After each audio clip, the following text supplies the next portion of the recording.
Hello everyone, a very good morning to all of you and hope करती हूँ आप सब बहुत अच्छे होगे। मेरा वीडियो जो देख रहे होगे अपनी बहुत अच्छी हेल्थ में देख रहे होगे।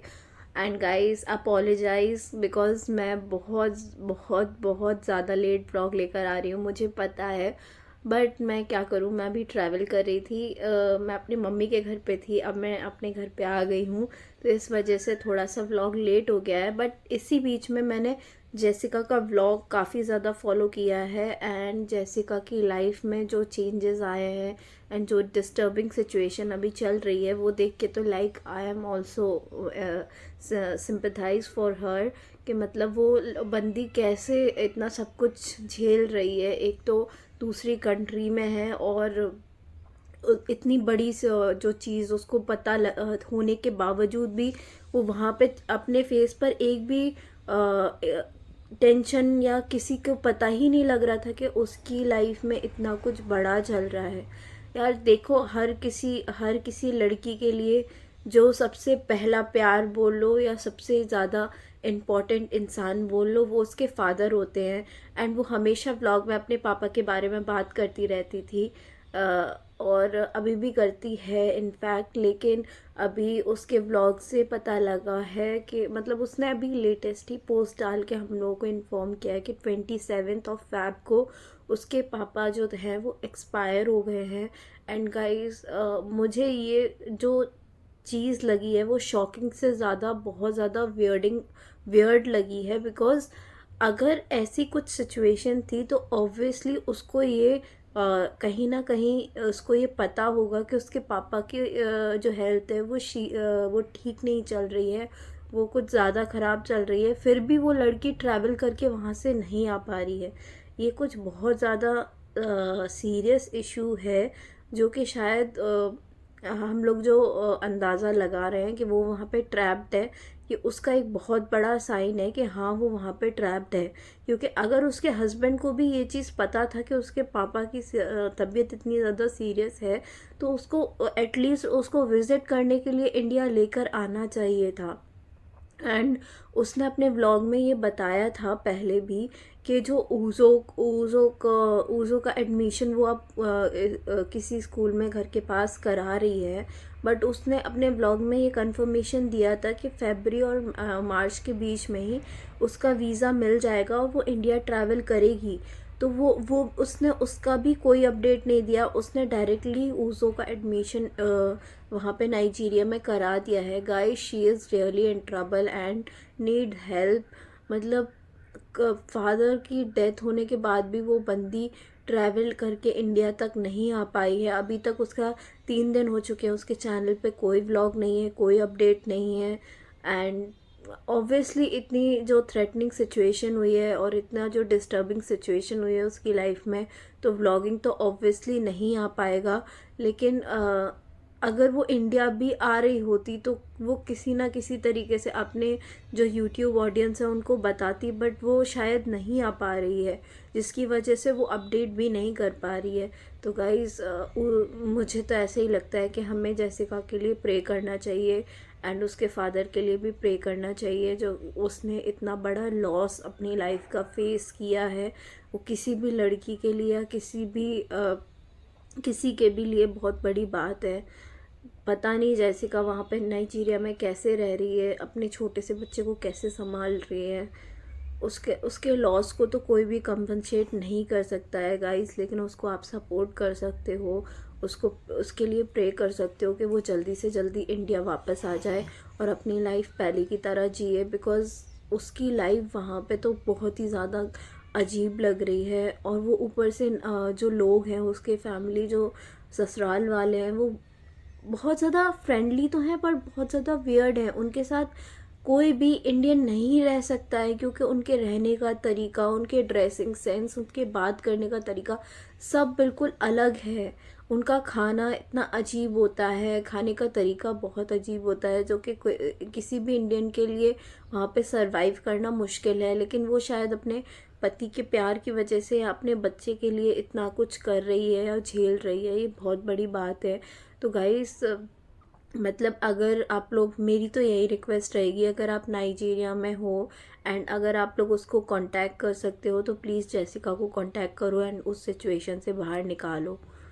एंड गाइस, जैसा कि आप व्लॉग्स में देख सकते हो, जेसिका की जो हेल्थ है एंड जो ऊज़ो की हेल्थ है वो दिन ब दिन बहुत ज़्यादा डाउन होती जा रही है। वो पहले से काफ़ी ज़्यादा वीक लग रहे हैं। उनको प्रॉपर न्यूट्रिशन वगैरह वहाँ पे नहीं अवेलेबल हो पा रहा है। एंड जेसिका जेसिका के साथ तो जिस तरीके से वहाँ पे बिहेवियर हो रहा है, मतलब उसकी मदर इन लॉ, तो मुझे नहीं लगता, मुझे तो व्लॉग्स में जितना दिख रहा है कि वहाँ पे वो कोई भी काम नहीं करती हैं। जेसिका ओवर बर्डन हो चुकी है वर्क प्रेशर की वजह से। आप लोग देख सकते हो वो बेचारी सुबह से सारा काम करना और उनके बर्तन, कपड़े, झाड़ू, सब सब कुछ वो लड़की अकेले मैनेज कर रही है। एंड वो कैसे मैनेज कर रही है गॉड नो, क्योंकि इतने छोटे से बच्चे के साथ 4-5 लोगों का खाना बनाना इट्स नॉट ईजी। अगर कोई भी फीमेल होगी तो वो इस चीज़ से रिलेट कर पा रही होगी कि कितना डिफ़िकल्ट है उसके लिए। ऊपर से उसने अपने व्लॉग्स में बताया है कि जो नाइजीरियन होते हैं उनकी डाइट जो होती है इंडियन से वो 10 गुना ज़्यादा होती है। तो वो इतना सारा खाना अकेले खुद ही बनाती है और अ, उसको कोई भी हेल्प नहीं है। तो अगर वो वहाँ पे खुश है तो वो चीज़ ना इंसान के फेस पे भी रिफ्लेक्ट करता है। बट जेसिका के फेस से कभी भी ये चीज़ें लगती नहीं है कि वो वहाँ पे खुश है या वहाँ पे वो चीज़ें मैनेज कर पा रही है। उसके फेस से ही डिस्कम्फर्ट अलग दिखता है कि वो वहाँ पे बहुत ज़्यादा अनकंफर्टेबल है एंड लोगों का बिहेवियर भी उसके साथ सही नहीं है।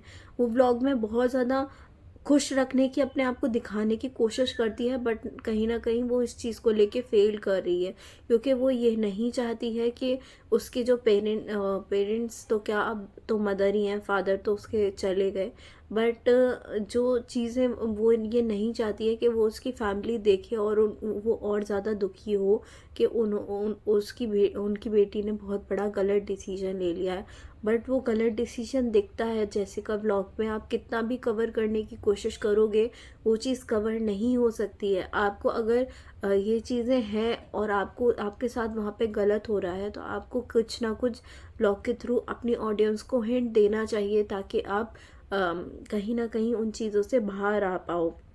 और गाइस, मुझे लगता है जेसिका ने अपनी व्लॉगिंग भी इसलिए स्टार्ट की है ताकि वो अपनी ऑडियंस को ये अवेयर कर पाए कि वो वहाँ पे किस सिचुएशन में है एंड क्या क्या चीज़ें फेस कर रही है। और कभी अगर उसको नीड हो तो वो अपनी ऑडियंस से डायरेक्टली कनेक्ट कर पाए।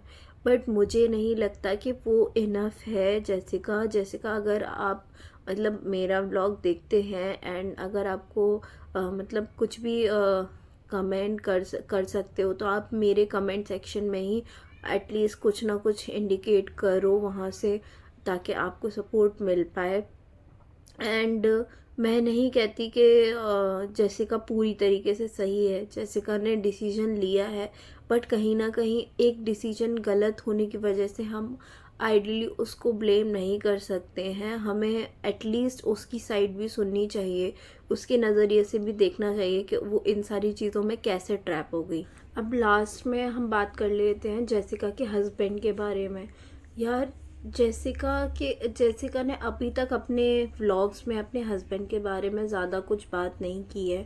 एंड वो जितना भी अपने ब्लॉग्स में बताती है वो हमेशा पॉजिटिव ही बोलती है अपने हस्बैंड को लेके कि वो बहुत ज़्यादा अच्छे हैं। एंड होता है कोई इंसान कैमरा शाय होता है, वो कैमरा पे कंफर्टेबल नहीं होता है तो वो नहीं आता है।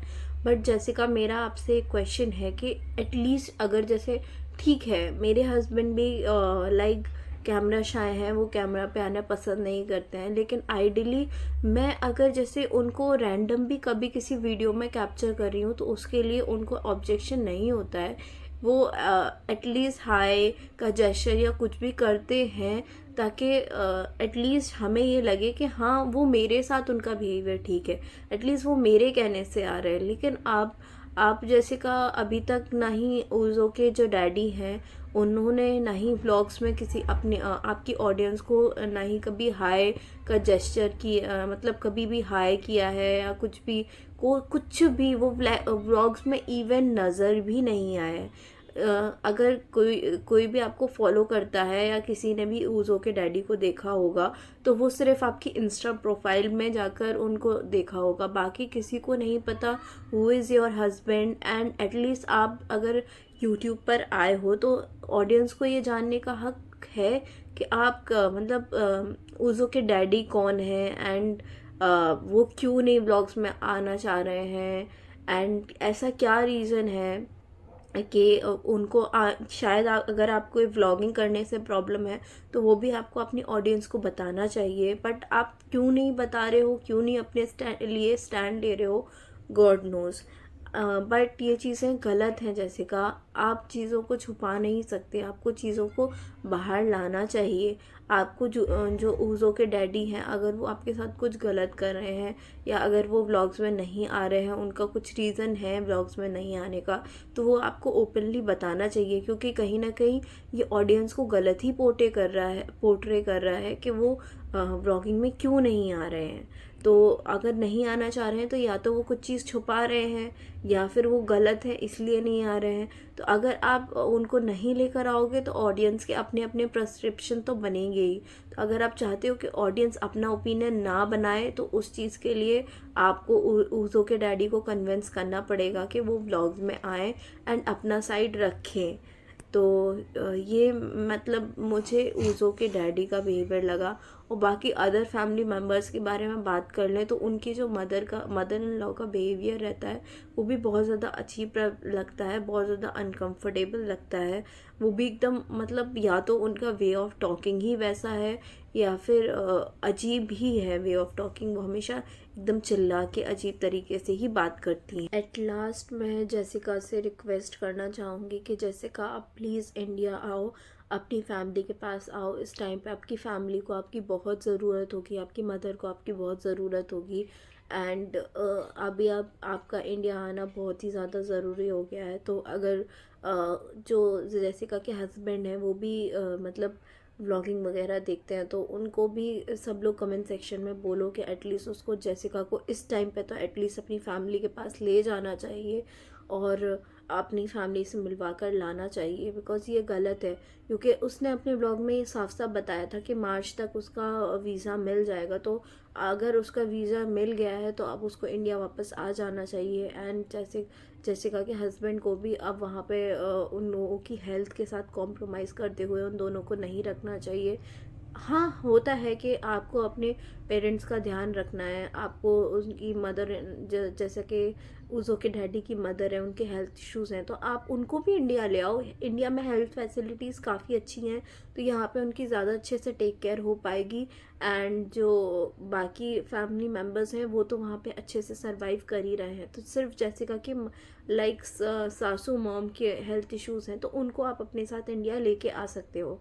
एंड अगर उन्हें इंडिया आने में इशू है तो आप वंस इन अ ईयर जाके उनके लिए जो भी नेसेसरी मेडिसिन्स वगैरह हैं वो वहाँ पे लेकर जा सकते हो, उनको विज़िट करके आ सकते हो। बाकी ध्यान रखने के लिए ऊज़ो के डैडी के 2 भाई और भी हैं तो वो लोग ध्यान रख सकते हैं। बट आप लोग वहाँ पर रहकर ऊज़ो की लाइफ या जेसिका आप अपनी लाइफ तो एटलीस्ट डेंजर में मत डालो, बिकॉज़ वहाँ पे सारी चीज़ें अवेलेबल तो नहीं है। हमने भी देख लिया है व्लॉग में, और स्कूलिंग वगैरह भी ऊज़ो को अच्छी नहीं मिल पाएगी। तो आप लोग इस चीज़ के बारे में प्लीज़ सोचिएगा एंड आप लोग अपने भी ओपिनियंस कमेंट सेक्शन में शेयर करिएगा। एंड जेसिका के डैडी के लिए हम लोग 2 मिनट के लिए प्रेयर करेंगे एंड उनको श्रद्धांजलि देंगे। तो गाइज़ आप लोग भी उनके लिए प्रेयर करिएगा। एंड व्लॉगिंग अगर आपको अच्छी लग रही है तो प्लीज़ कमेंट सेक्शन में अपने अपने ओपिनियन दीजिएगा। Till then do like share comment and subscribe. Bye, love you all.